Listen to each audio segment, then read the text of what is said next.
World Regions Geography 110, Latin America and the Caribbean, Part 5. We're now talking about the BRICS. You may have heard of this term.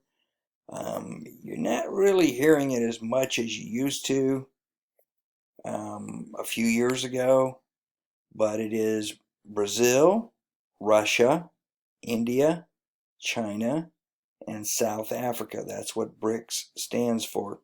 And it's this group of countries that have emerging economies. A few years ago, you had this giant energy producing, natural resource producing Russian Federation, had a booming economy. Not the case today.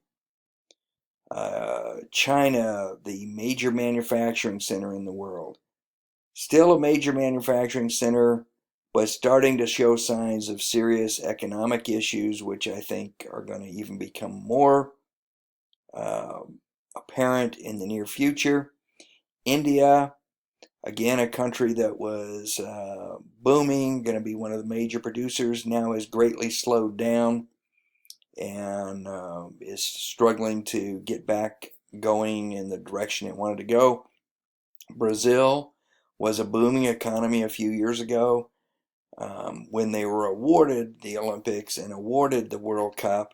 And by the time the World Cup and the Olympics played out, the economy had collapsed and you had a lot of social unrest, a lot of problems there, a lot of problems with the production. They have problems with issues like pollution and crime and those sorts of things going on in Brazil. South Africa, a dominant country in Africa, has a big impact, one of the wealthiest countries in Africa, and an emerging economy.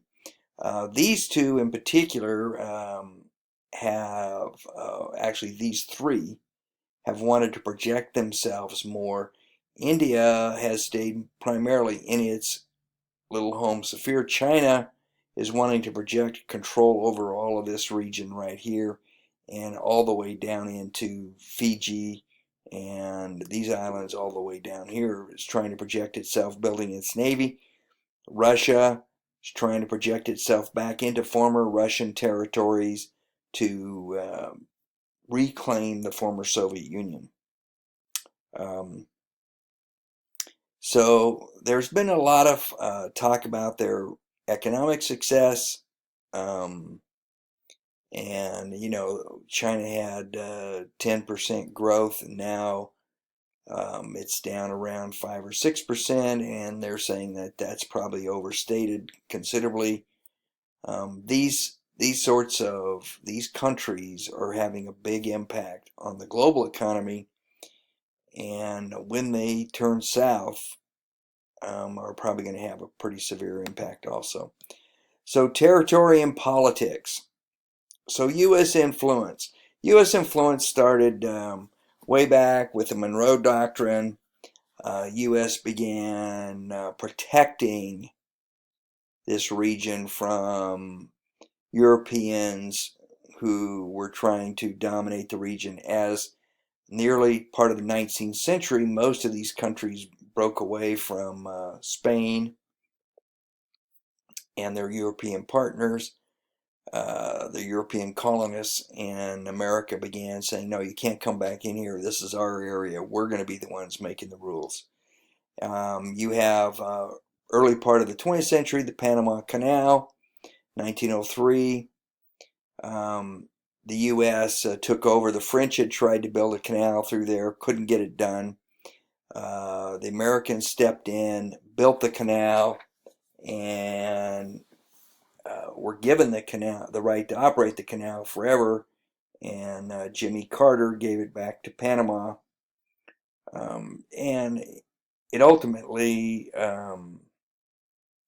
allowed the U.S. to expand its economy, cut shipping because you didn't have to ship things all the way around Latin America.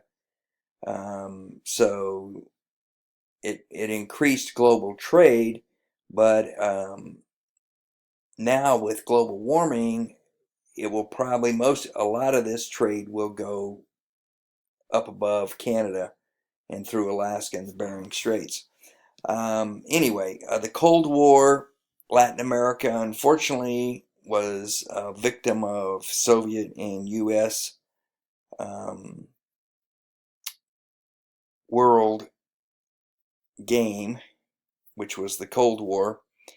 You had the Cuban Revolution here in 1959, 1960, and in other areas along here. You may have seen, heard of Grenada.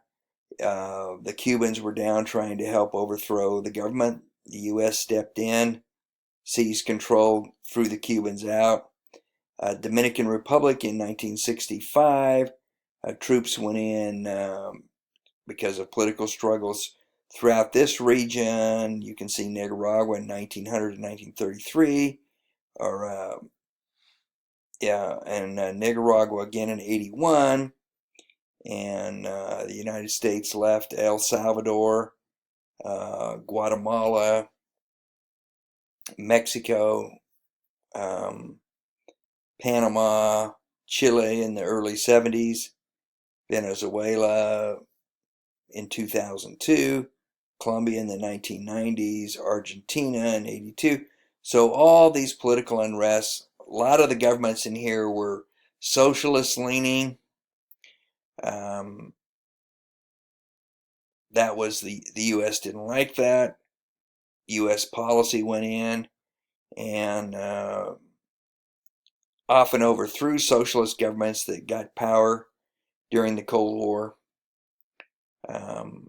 Che Guevara, you may have recognized him. He was an Argentinian and was involved in lots of revolutionary movements throughout this region. Ended up, I think, was killed in Peru or Bolivia. I think Bolivia. But he was instrumental in the Cuban Revolution. So lots of this. In Latin America has been a lot of authoritarianism. Some scholars say that is a result of the political system put in place by the Spanish and the Portuguese, where they had the wealth concentrated and all the power concentrated in the hands of a very few people. And you have huge indigenous and mestizo populations that were powerless or virtually powerless, and that has cause for one revolution after another, overthrowing power, not democratic. Though in this region down here, there have been a lot of democratic governments: Bolivia, Uruguay, Paraguay, Chile, Argentina. There have been some democratic governments that have remained in power. But there have been some issues also because of their elites. Though you have in Argentina, Paraguay, and Uruguay, and Chile, large middle class, Brazil, large middle class groups which have helped to stabilize the countries. Democracy transition in the 80s. In other words, there's been a big move towards more democratic in the 80s. The problem is when there's been a socialist government arise, the U.S. does not react favorably, and through economic and political pressure often causes the downfall of the countries. And that's a reality. So that is some questionable behavior. Social movements. Evo Morales, you may have heard of him. He's the president of, I believe it's Bolivia. He was a cocaine grower. He's indigenous, first indigenous leader in Latin America, I believe. And he, president of a country, he increased cocaine production in Bolivia, and is a socialist, was largely supported by the indigenous population and financially supported by Venezuela. But as Venezuela has collapsed economically and is on the verge of total collapse, I think it creates problems for Evo Morales also. Drugs and cartels, Latin American farmers, and political conflicts. So this is a total number of homicides at the municipal level in 2014.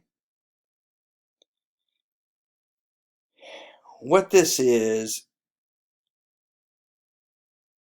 the various cartels, Sinaloa cartel, the cartel up in Baja there at Tijuana. It's wholesale slaughter. The problem is going to arise is if this crime and the brutality of the cartels spills into the U.S. or worse, causes a collapse of the Mexican central government. You could see U.S. troops in Mexico because the U.S. cannot and will not allow an unstable political situation on its border. It's just not going to happen. I don't know that it would be good, but there's a real serious conflict between the cartels and Latin American farmers. This is just the Mexican case, but the same thing's going on in Colombia and Venezuela. This causes political conflict. The central government is going to have to take control of these cartels and get rid of them, or you're going to have absolute political collapse. Culture, population, religions, and language.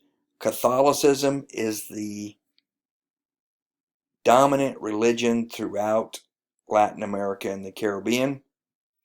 Syncretic Catholicism is the blending of indigenous religions with Catholic religions, and this is kind of a map of languages here, but it's also regions where there is a blending of a lot of former rituals from indigenous religions into the Catholic religion, where you see, and it could be indigenous, not only that, but African religions,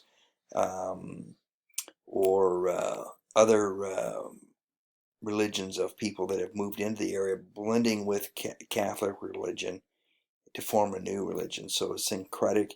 Liberation theology. What this refers to is the Catholic Church's move to encourage liberation and democracy, equal treatment for indigenous people and mestizo peoples throughout Latin America, to increase the welfare of the people there. You see a distribution of indigenous languages. A lot of times we think, oh, this is all Spanish speaking, but there are actually millions of people in this region that still speak native tongues, and this is an idea of where they are and the languages spoken.